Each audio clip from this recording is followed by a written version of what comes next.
June card reading. Ace of Pentacles crosses Ace of Swords.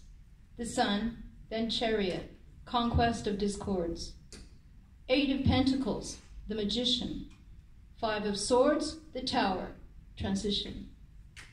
Two of Wands, influential friend. Six of Cups, the past returns again.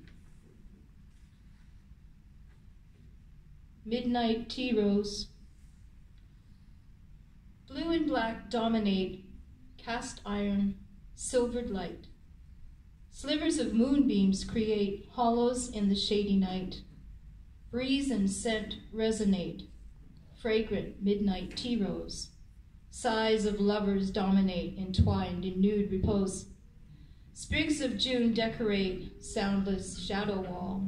Songs of love reverberate, surviving into fall. Summertime night splendor, we may well remember.